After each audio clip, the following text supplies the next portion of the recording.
본문의 말씀 중심으로 바른 믿음 시리즈 7번째 시간 이렇게 사십시오 라는 제목으로 함께 은혜 나누겠습니다. 계속해서 지금 이제 바른 믿음 시리즈로 나누고 있는데 바른 믿음 시리즈로는 다음 주까지 들었습니다. 그동안 구원의 의미, 또 복음이 무엇인지, 또 구원받은 나는 누구인지, 또 우리는 주께서 주신 구원을 우리의 삶에 어떻게 누리고 삶을 살아가야 할 것인지에 대해서 함께 은혜를 나누었습니다. 오늘 그 마지막 주제로 그럼 이제 우리가 그렇게 거듭나고 변화된 우리가 어떻게 이 땅을 살아갈 것인가, 어떻게 믿음으로 살아낼 것인가 하는 부분에 대해서 함께 은혜를 나누려고 합니다. 그동안 가장 강조하며 우리가 새롭게 정립했던 몇 가지 중요한 핵심이죠. 나는 영입니다. 나는 혼을 가지고 있고 육체 안에 삽니다. 내가 누구인지에 대해서 이전과는 뭔가 다른 정의를 우리가 정립했습니다. 진짜 나는 거듭난 내 영이라는 거죠. 그러면서 우리가 가진 생명의 의미가 나왔습니다. 나의 생명, 다시 얻은 이 조회라는 생명, 그것이 어떤 의미를 가지고 있는가. 또 새로운 피조물에 대한 개념도 반복해서 말씀을 드렸습니다. 나는 완전히 새롭게 태어난 새로운 종족이다. 다시 태어난 피조물이다 말씀을 드렸습니다. 이전에 내가 조금 변화되거나 조금 더 나아지거나 뭔가 내 안에 있으면 긍정적인 변화가 돼서 좀 좋은 사람이 되거나 이런 개념이 아니라 완전히 다른 생명, 다른 신분과 다른 소속으로 다시 태어났다.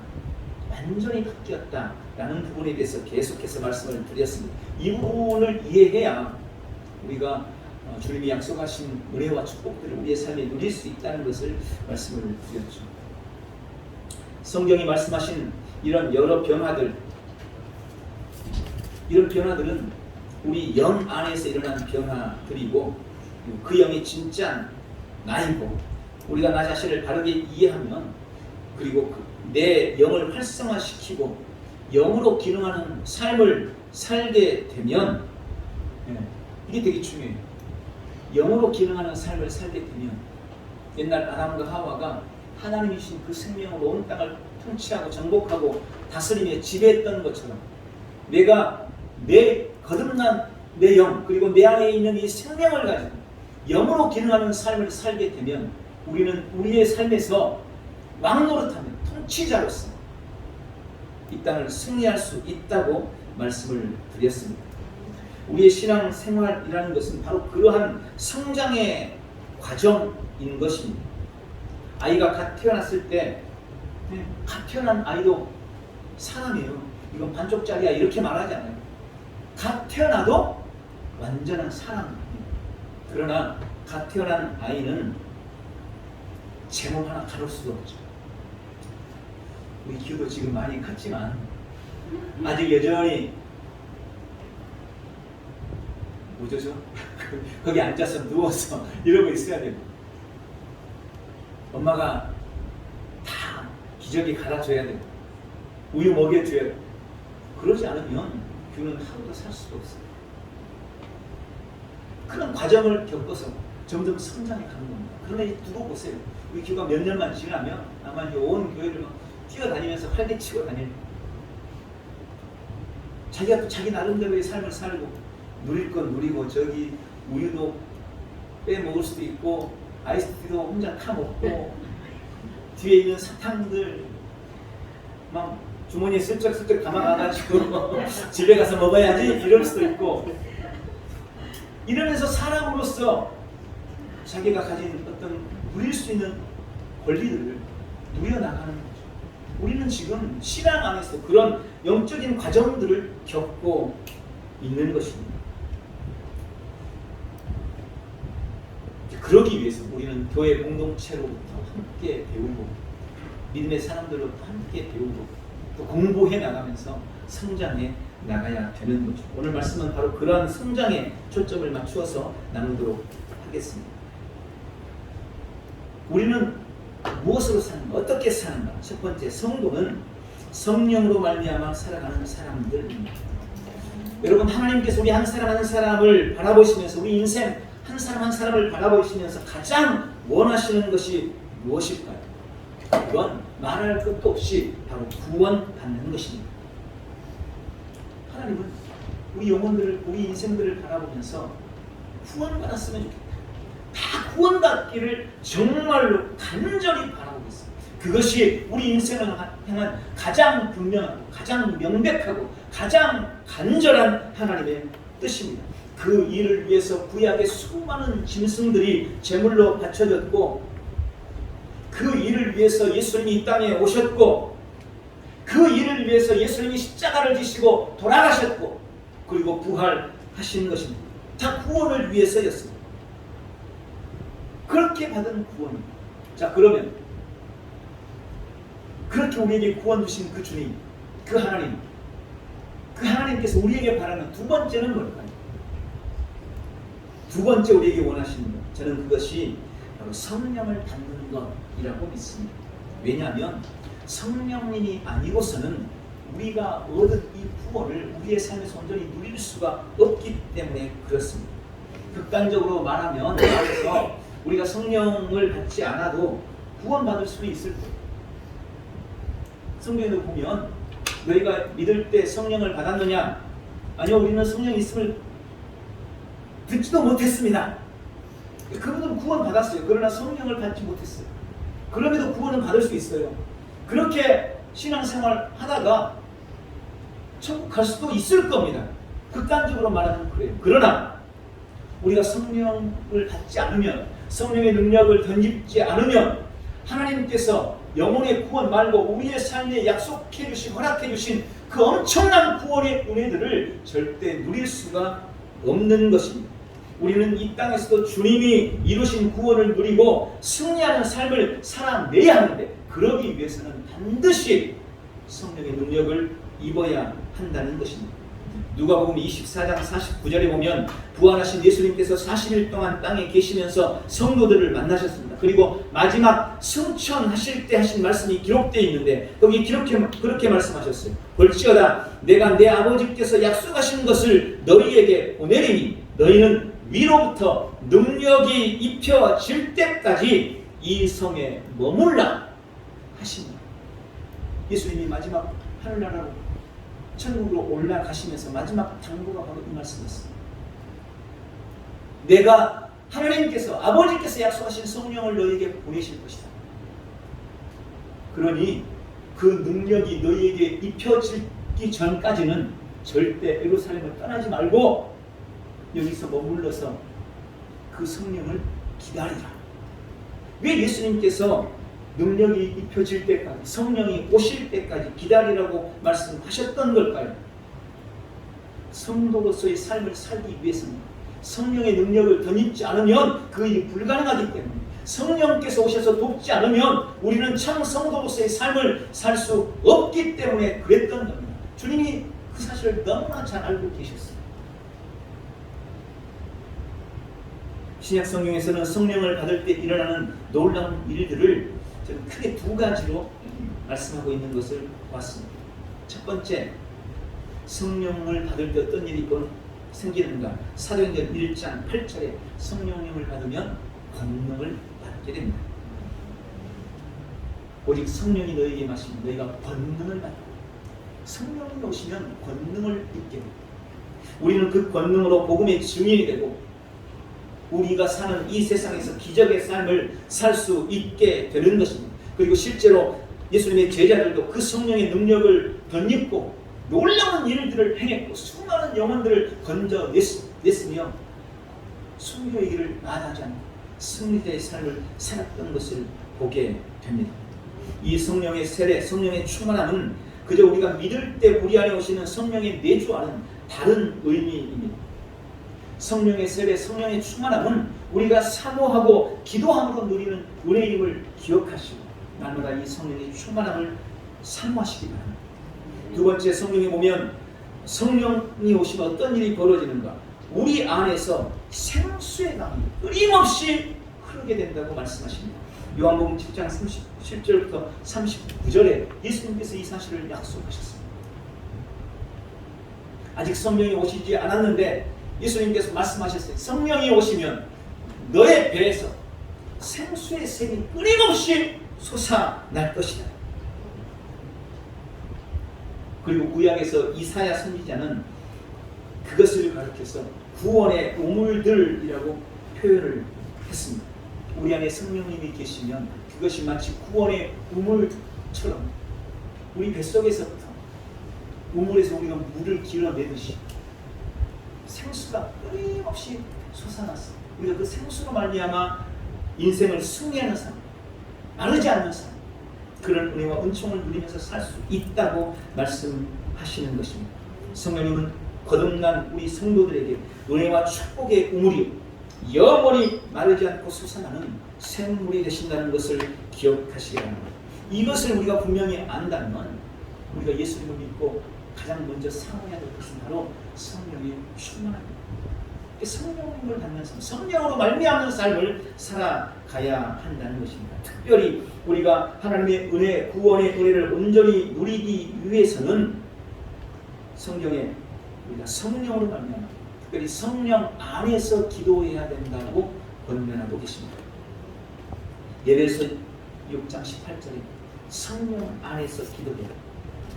성령 안에서 하는 기도와 관련해서 마태복음 16장 17절에서 주님은 믿는 자의 표적을 말씀하시면서 그렇게 말씀하셨어요. 믿는 자에게는 새 방언을 말할 것이다. 믿는 자는 새 방언을 말하게 될 것이다. 여러분, 이 새 방언에 대해서는 이런저런 해석들이 있습니다. 물론 그게 다 틀린 말은 아니에요. 새 방언을 그전에는 부정적인 사람이었는데 긍정적인 사람으로 바뀌었다든지 많이 바뀐다든지 언어 어떤 습관이라든지 뭐 이런 게 바뀌는 걸로 해석을 하기도 하죠. 그러나 새 방언이라는 말의 직접적인 뜻은요, 말 그대로 새로운 언어를 말하게 된다는 거예요. 말 그대로 방언기를 하게 된다는 말입니다. 방언을 말하게 된다는 것, 이것이 믿는 자에게 따르는 당연한 표적이라고 말씀하고 있습니다. 우리 성도들 중에서도 이미 방언을 하시는 분들도 계시지만 아직 방언을 하지 못하는 분들도 계실 거예요. 방언하시는 분들은 이제 이 방언이라는 것이 뭐랄까요, 특별한 것이 아니고 원하면 할 수 있는 그런 기능처럼 여겨지고 있을 겁니다. 그런데 방언하지 못하는 분들은 이 방언에 대해서 어렵게 생각할 수 있어요. 아무리 노력해도 방언이 잘 안 되는 것 같고, 그죠? 그런데 방언을 말하는 데는 어떤 다른 조건이 필요하지 않습니다. 믿는 자는 다 방언을 말할 수 있습니다. 그것을 먼저 우리가 철저하게 믿으셔야 합니다. 방언은 하나님께서 모든 믿는 자에게 주신 기도의 언어입니다. 고린도전서 14장 2절에 방언을 말하는 자는 사람에게 하지 아니하고 하나님께 하나니 이는 알아듣는 자가 없고 영으로 비밀을 말함이라. 여러분, 내 마음이라 내 머리로는 알아들을 수 없고 이해할 수 없지만 내 영이 성령으로 말미암아 성령의 도우심으로 말미암아 비밀의 언어로 하나님과 교통하는 것, 그것이 방언 기도라고 말씀하시는 겁니다. 쉽게 말하면 방언 기도는 성령으로, 성령 안에 사는 기도인 것입니다. 고린도전서 14장 4절에 방언을 말하는 자는 자기의 덕을 세운다 라고 말씀하시죠. 유다서 1장 20절에 사랑하는 자들아 너희는 너희의 지극히 거룩한 믿음 위에 자신을 세우며 성령으로 기도하라 라고 말씀하셨습니다. 성경에서 말하는 성령으로 기도하라는 말의 대부분의 의미는 방언으로 기도하라는 것입니다. 우리가 방언으로 기도할 때 우리는 우리 자신을 세울 수 있습니다. 방언으로 기도할 때 우리의 영이 충만함을 얻고 충전되고 강건함을 누릴 수가 있는 거예요. 여러분, 방언으로 기도할 때 내 영이 세워져요. 이 사실을 믿으시기 바랍니다. 그러므로 방언에 대한 잘못된 인식이나 부정적인 마음을 버리고 오늘 주님이 주신 선물 방언을 하기로 결정하고 결심하시고 그렇게 결단하시기 바랍니다. 거기서부터 방언이 시작이 되는 거예요. 사도행전 2장 4절 그들이 다 성령의 충만함을 받고 성령이 말하게 하심을 따라 다른 언어들로 말하기를 시작하니라. 처음 성령께서 오셨을 때 있었던 일을 기록해 놓고 있습니다. 성령의 충만함을 받자 그곳에 모였던 사람들이 다 방언으로 말하기 시작했다는 겁니다. 그런데 우리가 이 말씀을 자세히 보면 말하기를 시작한 것은 성령님이 아니에요. 성령님이 말하기를 시작했다는 것이 아니고 그들이 말하기를 시작했다는 했을 때 성령께서 다른 언어를 주셨다는 것입니다. 그래서 우리가 자칫 방언을 주님 방언 좀 주세요라고 해놓고는 주님이 방언 주실 때가 입 다물고 가만히 있으면 절대 방언이 안 돼요. 내가 말하기를 시작해야 돼요. 어떤 말을 주실지는 주님이 결정하시는 겁니다. 성령님께서 어떤 말을 주실지는 결정해요. 대신 내가 말하기를 시작해야 돼요. 그러니까 이 방언은 발성의 은사이기 때문에 내가 입을 떼지 않으면 절대 방언이 안 나와요. 입을 닫고 어떻게 방언을 해요? 그러니까 말을 하셔야 돼요. 기도를 시작할 때 성령께서 여러분의 입에 새 방언을 허락해 주시는 것입니다. 저는 우리 온 성도들이 다 방언 기도를 할 수 있기를 바랍니다. 누가복음 11장 13절 너희가 악한 자라도 좋은 것으로 자식에게 줄 알거든 하물며 너희 하늘 아버지께서 구하는 자에게 성령을 주시지 않겠느냐. 우리가 구할 때 성령을 주십니다. 우리가 구할 때 방언도 허락하실 줄 믿습니다. 참 성도의 삶을 위해 가장 절실한 필요가 바로 성령의 충만함입니다. 성령으로 인해 권능의 삶, 날마다 생수가 넘치는 삶, 무엇보다 성령 안에서 기도함으로 말미암아 능력 있는 성도의 삶을 살아가시기를 예수님의 이름으로 축원합니다. 두 번째로 성도는 하나님의 말씀으로 살아가는 존재들입니다. 성령에서 우리 인생을 영과 혼과 육으로 구분합니다. 그런데 구원받기 이전에 우리의 영적 상태는 죽음이었어요. 구원받기 이전에 우리의 영은 죽었습니다. 사람은 영과 혼과 육으로 이루어져 있는데 구원받기 이전에 우리의 영이 죽어 있었다는 거예요. 구원받을 때 어떤 일이 벌어집니다. 영이 소생하게 된 것입니다. 이 말이 무슨 말이냐면 불신자 또 구원받기 이전에 우리는 오롯이 혼과 육으로만 기능하는 사람이었다는 것입니다. 혼과 육으로만 기능했어요. 우리가 가진 생명, 이 비오스라는 생명 역시 육체적이고 제한적인 혼적인 생명이었습니다. 그 생명은 우리 육체가 끝나면 끊어져 버리는 생명이었어요. 그런데 우리가 그리스도 안에서 거듭나면서 우리의 영은 하나님의 생명을 받아 소생했습니다. 다시 살아난 것입니다. 죽었던 영이 하나님의 생명으로 인해 살게 된 것입니다. 그것을 가르쳐서 거듭남이라고 표현하는 거예요. 다시 태어났다는 것입니다. 죽어버렸던 영이 하나님의 생명으로 인해 다시 태어났습니다. 그리고 혼과 육으로만 기능하던 비오스의 생명으로만 기능하던 우리의 생명이 하나님의 생명으로 신성하고 불멸하는 생명으로 조의 천 생명으로 대체되게 되었습니다. 예전에는 비오스 생명으로 살았는데 이제 내가 거듭나고 나니까 하나님의 생명, 조의 생명으로 내 생명이 대체됩니다. 우리는 지금 불멸의 생명, 하나님의 생명, 신성한 생명을 소유한 자가 된 것입니다. 이것이 내가 느꼈던 느끼지 못했던 내 안에서 일어난 엄청난 변화인 것입니다. 이제 거듭난 사람의 영에는 하나님의 말씀이 들어가야 합니다. 하나님의 말씀이 영의 양식이기 때문에 그렇습니다. 아까 말씀드린 것처럼 아이는 태어나자마자 엄마의 사랑스러운 눈빛과 부드러운 손길과 엄마의 젖을 통해서 자신이 사랑받는 존재임을 경험하고 그리고 성장하게 되어 있는 거예요. 엄마의 사랑, 보호, 위로, 끊임없는 축복, 또 엄마의 젖, 이런 것 통해서 아이가 점점 성장해 가요. 우리 영도 마찬가지입니다. 거듭난 그리스도인들도 자신이 하나님께 얼마나 귀하고 소중한 존재인지를 알도록 가르쳐주고 영혼의 양식을 먹이는 것이 중요한 거예요. 우리가 말씀을 통해서 그 일을 하는 겁니다. 교회 예배를 통해서 그 일을 하는 겁니다. 교회 공동체를 통해서 서로 교제하고 위로하고 서로 사랑하면서 주님의 사랑을 느끼게 만들고 말씀을 통하여서 영의 양식을 삼고 우리의 영혼이 이제 성장해 가도록 성숙해 가도록 만드는 것, 이 일이 교회에 가는 가장 중요한 일 중에 한 가지입니다. 그런 의미에서 지난 몇 주간 함께 나눴던 말씀들은 우리가 영적으로 건강하게 성장하는 데는 매우 중요한 메시지라고 할 수 있습니다. 그 말씀들을 통해서 거듭난 내가 누군지, 내가 어떤 존재가 되었는지, 하나님이 우리에게 어떤 은혜를 주셨는지, 이런 걸 계속해서 좀 말씀을 드리는 거예요. 그러니 혹시 못 나오시 못 들었다거나 뭔가 이해가 안 되거나 좀 다시 반복해서 계속해서 들으시면서 다른 지식을 꼭 채우시죠. 그게 아이가 엄마 모유를 먹을 때 제일 건강하다 그러거든요. 먹는 양식이 즉 그 아이의 건강을 책임지는 거예요. 마찬가지 아니겠어요? 성도 영도 어떤 메시지, 어떤 말씀을 듣느냐, 이거에 따라서 그 성도의 영이 얼마나 건강하고 얼마나 성장해 가느냐, 이게 결정되는 거예요.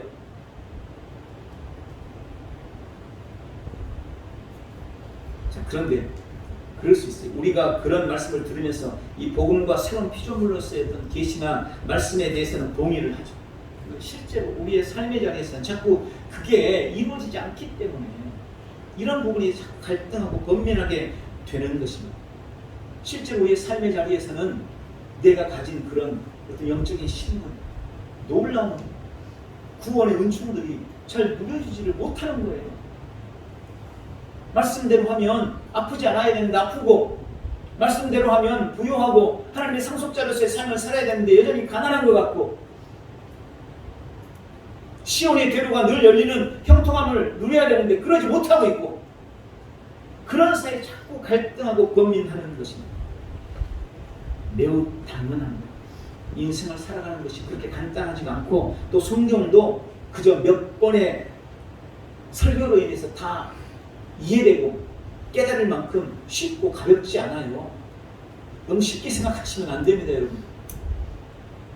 그런데 그런 어려움 속에서도 말씀으로 살아야 하는 분명한 이유를 우리는 분명히 깨닫고 알아야 합니다. 여러분, 말씀으로 살아야 하는 우리가 반드시 해야 될 중요한 일이 있어요. 오늘은 그것을 두 가지로 말씀을 드립니다. 첫 번째는 말씀으로 말미암아 우리의 생각과 의식을 바꾸는 것입니다. 처음부터 성숙한 그리스도인으로 태어난 사람은 아무도 없습니다. 아무리 예수님 잘 믿는 가정에서 태어난다고 하더라도 사실 하나님의 말씀보다는 세상 것들을 훨씬 더 많이 듣고 배우고 경험하면서 삶을 살아요. 기껏 해봤자 일주일에 한 번 교회 나오잖아요. 나머지 6일은 세상에서 마음대로 살잖아요. 매일 그래서 성경을 몇 시간씩 읽습니까? 그러지도 못하잖아요. 그러니 하나님의 말씀보다는 세상적인 지혜, 세상적인 지식, 이걸 가지고 우리의 삶을 채워가고 있는 것, 그렇게 자라왔어요.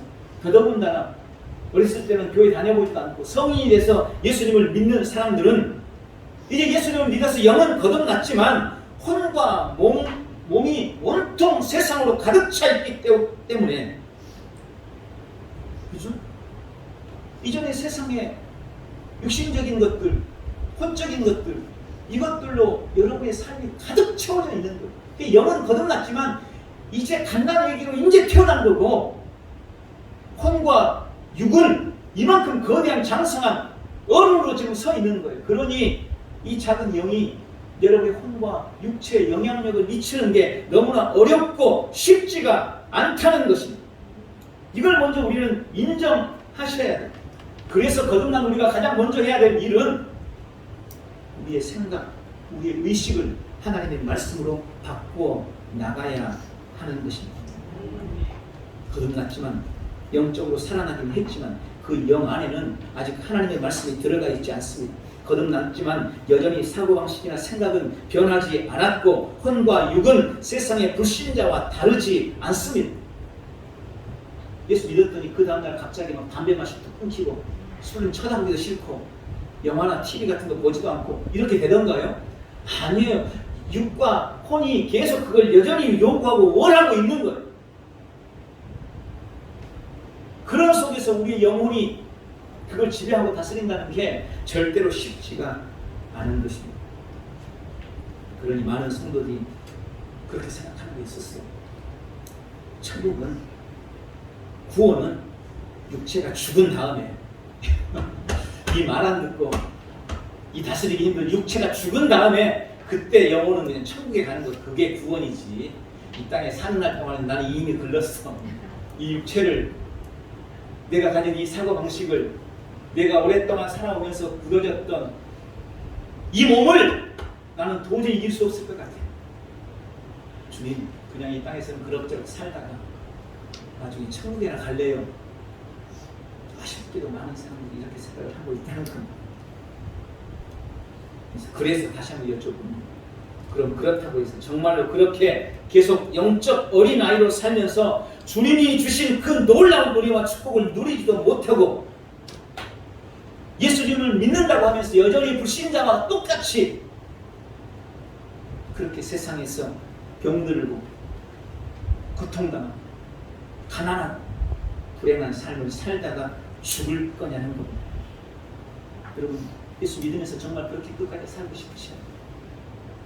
아니면 생명을 얻되 풍성히 얻고 믿는 자에게 약속하신 건강과 부요의 삶, 형통의 삶, 정복자보다 더한 승리의 삶을 살아보기를 원하십니까?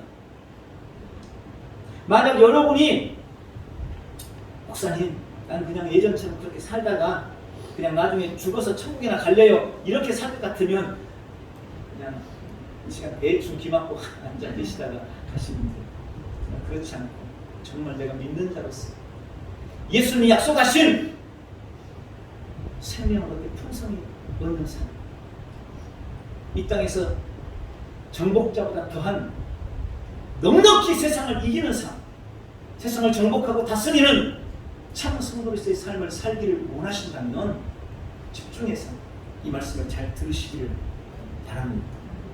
우리는 하나님의 말씀으로 우리의 생각과 의식을 바꿔야 합니다. 그것을 위해서 조금 더 제가 구체적으로 제안을 두 가지 권면을 드리려고 합니다. 첫 번째는 이 세대를 본받지 말라는 것입니다. 로마서 12장 2절에 너희는 이 세대를 본받지 말고 오직 마음을 새롭게 하고 변화를 받으라. 그리고 하나님의 선하시고 기뻐하시고 온전하신 뜻이 무엇인지 분별하도록 하라 말씀합니다. 우리의 생각과 의식을 바꾸지 않고 믿음이 주는 승리를 누리려면, 바꾸고 우리에게 주신 믿음의 승리를 누리려면 우리는 가장 먼저 이 세대를 본받지 말아야 합니다. 에베소서에는 이것을 가르쳐서 이 세상 풍습을 따르지 말라고 권면합니다. 여러분, 좀 포괄적인 말씀이긴 하지만 이 세대를 본받지 마셔야 돼요. 제가 조금 더 구체적으로 말씀을 드린다면 우리의 영적 성장에 도움이 되지 않는, 도리어 우리의 육체와 감각적인 욕망을 키우는 온갖 매스컴들, 그 중에서 특별히 영상물들을 멀리하라는 겁니다. 제가 요즘 읽고 있는 어떤 책에서 보니까 우리에게 가장 자극적인 감각적인 어떤 욕망과 욕심을 부추기는 것이 영상물이에요. 우리가 눈으로 보는 것. 이건 우리가 생각하는 것보다 훨씬 그 힘이 큽니다. 분명히 말씀드리지만 우리의 영적 성장을 방해하는 가장 큰 적이 우리가 감각적으로 반응하게 만드는 온갖 영상물들, 즉 TV나 스마트폰이라는 거예요. 이렇게 말씀을 드려볼 수 있습니다. 하나님의 말씀이나 뜻과 반대되거나 혹은 적극적으로 하나님을 대적하는 사람들이 메시지를 담아서 만든 영화, 여러분, 세상이 이렇게 만만치 않아요. 좋은 의도로만 영화가 만들어지고 드라마가 만들어지고 절대 그러지 않습니다. 하나님을 대적하는 사람들, 하나님의 뜻과 정면으로 거스리는 사람들, 지금 동성애 통과시키려고 하는 수많은 사람들, 여러분, 그런 사람들이 영화를 만들어요. 그런 사람들이 드라마를 만들어요. 그런 사람들이 어떤 영상 매체를 만들어요. 책을 써요. 그러면 그 사람들이 거기다가 뭘 담겠냐? 하나님을 대적하는 사상, 하나님을 반대하는 메시지, 이걸 담아서 영상물을 만드는 겁니다. 근데 그것을 우리는 아무 분별 없이 그저 그냥 좋다고 입 벌리고 쳐다만 보고 있어요. 그러면 한마디로 말해서 우리 갓 태어난 우리 영혼에다가 쓰레기를 치고 던지고 있는 거예요. 오물을 먹이고 있는 거예요. 오물을 먹이는 거예요. 여러분, 장성한 어른은 조금 안 좋은 음식 먹어도 소화시킬 수 있고 이겨낼 수 있어요. 그러나 어린 애들은요, 아무거나 줘서는 안 돼요. 그래서 6개월 전까지는 젖만 먹이잖아요. 6개월 되고 나면 이제 그때부터 이유식도 먹이고, 좀 더 크고 나면 밥도 먹이고. 그런데 갓 태어난 우리 영혼에, 성장하지도 못한 우리 영혼에 온갖 더럽고 추악한 것들로 계속해서 노출시키고 육적인 감각, 혼적인 감각들만 키워내고 있으면 우리 영혼이 어떻게 거기서 버티겠어요? 어떻게 성장할 수 있겠습니까? 어떻게 자라갈 수 있겠습니까? 그러니 우리가 여전히 아픈 게 너무 당연한 거예요. 여전히 우리가 너무 가난하게 살고 믿음의 역사가 나타나지 않는 게 어쩌면 너무나 당연한 게 돼버리고 있는 거예요. 이걸 언제까지 그대로 두시겠습니까?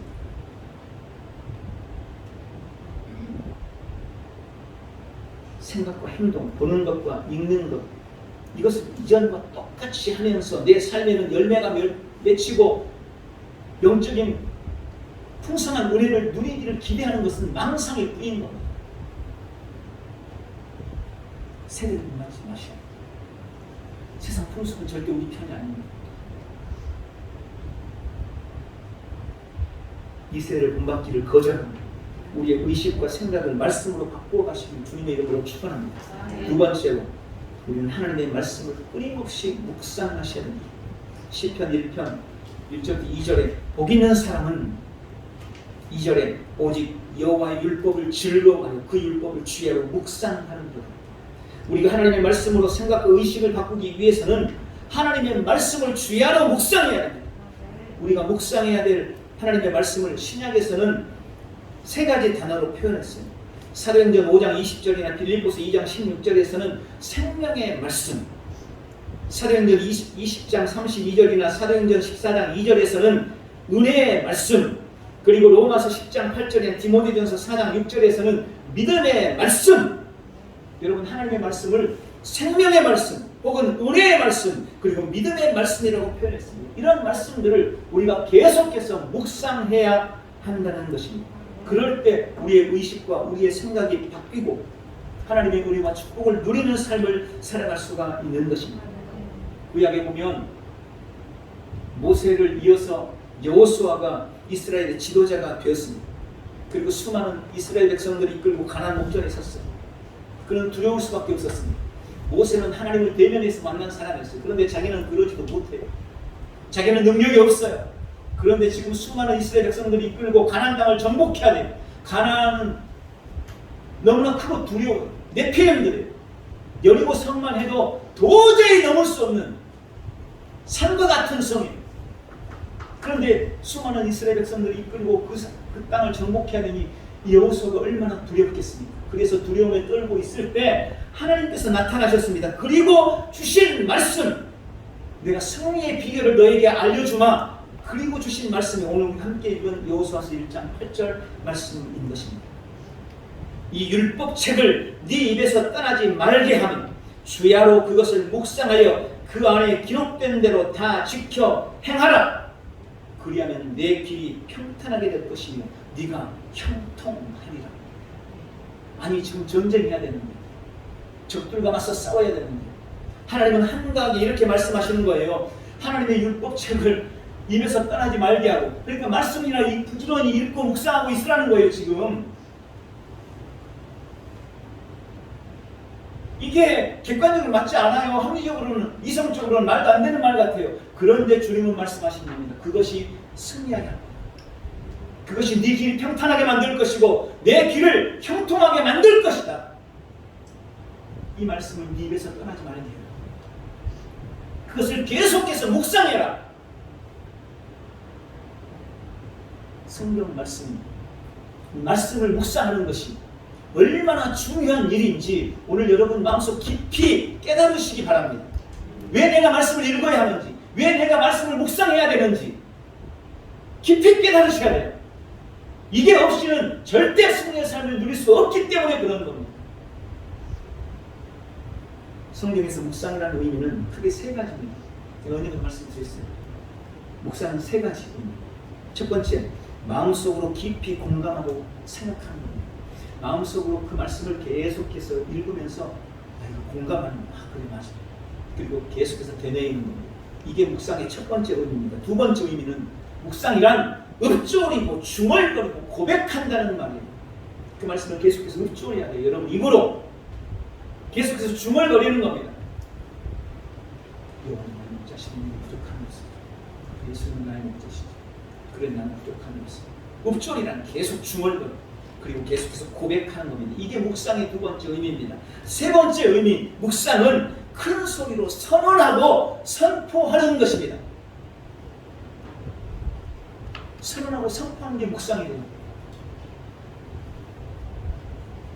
때로는 이것을 묵상의 단계로 이해하기도 합니다. 처음 1단계는 마음속으로 생각하고 내는, 두 번째는 이걸 내 입으로 읊조리고 고백하는, 세 번째는 이걸 선포하고 선언하는 겁니다. 우리에게 주신 생명의 말씀, 은혜의 말씀, 믿음의 말씀들을 계속해서 묵상하시기 바랍니다. 고린도후서 10장 4절부터 5절에서도 우리의 생각과 의식을 바꾸는 힘이 하나님의 말씀임을 이렇게 증거합니다. 우리의 싸우는 무기는 육신에 속한 것이 아니요 오직 어떤 견고한 진도 무너뜨리는 하나님의 능력이라. 모든 이론을 무너뜨리며 하나님을 아는 것을 대적하여 높아지는 것을 다 무너뜨리고 모든 생각을 사로잡아 그리스도에게 복종하게 한다. 이게 뭐라고요? 말씀의 능력이랍니다. 여러분, 이론이라는 것은 세계적으로 조직화된 생각과 주장을 이론이라고 부릅니다. 여러분, 진리는 하나지만 이론은 엄청나게 많아요. 성경은 하나잖아요. 그런데 그 성경을 가지고 해석하는 해석은 수만 가지. 다 자기들이 나름대로 자기의 환경과 상황에 맞춰서 성경을 해석하기 때문에 그런 겁니다. 그래서 교단이 나뉘고 교파가 나뉘고 그러는 거예요. 이 성경 해석 때문에.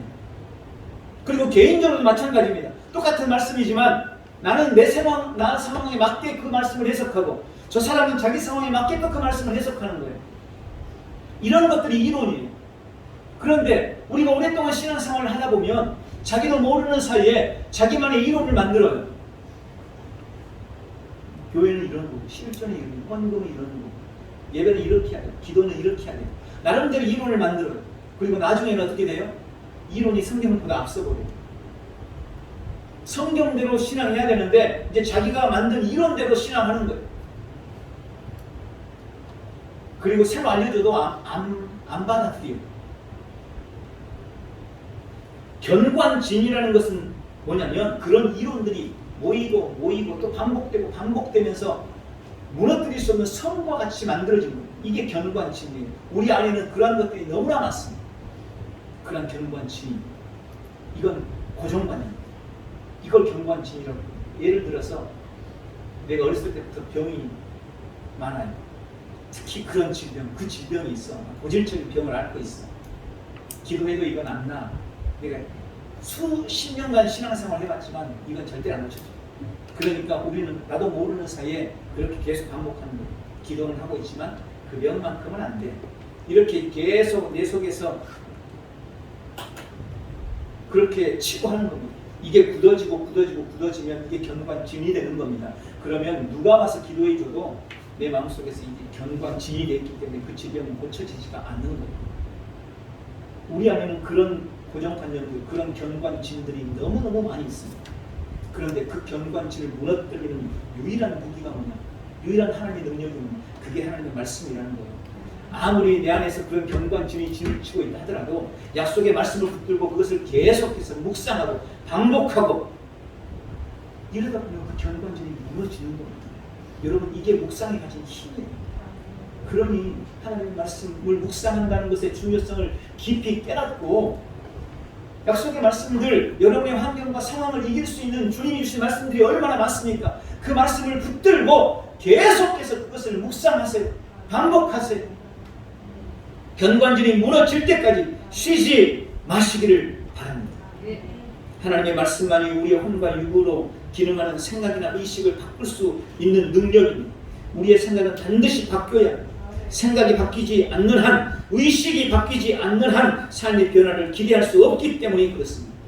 생각이 바뀌지 않는 말, 의식이 바뀌지 않고 하는 말, 그것은 위선이에요. 우리가 기도도 말로는 그렇게 기도하는데 내 의식이나 내 생각은 바뀌지가 않고 여전히 견관진에 쌓여 있어요. 예수의 이름으로 치료될지어다. 말은 이렇게 하는데 내 마음속에서는 의식은 바뀌지 않았어요. 아, 이건 절대 안 나. 그래봤자. 이건 기도도 뭣도 아닌 거죠. 그러니까 의식과 생각을 바꿔야 된다고요. 이게 안 바뀌면 절대 변화가 안 일어난다고요.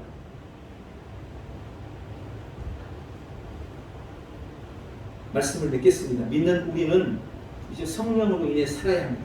성령의 권능을 힘입고 생수의 강같이 흐르는 성령의 은혜를 날마다 누리며 특별히 성령 안에서 기도함으로 방언으로 기도함으로 우리의 영을 세워나가시기 바랍니다. 두 번째, 우리는 진리의 말씀으로 인해 살아야 합니다. 말씀만이 우리의 생각과 우리의 의식을 바꿀 수 있음을 알고 특별히 이 세대를 본받는 것을 좀 거절하고 하나님의 말씀을 늘 묵상하고 말씀이 주는 은혜, 구원이 주는 놀라운 은혜들을 우리의 삶의 자리에서 조금씩 누려나가 결국 정복자보다 더 큰 자로 승리하는 우리 온 성도들 다 되시길 예수님의 이름으로 축원합니다. 기도하겠습니다. 사랑의 주님, 거듭난 우리가 어떻게 살아야 하는지 오늘 말씀을 통해서 깨닫게 하시니 감사합니다. 우리는 성령의 능력으로 살아갑니다.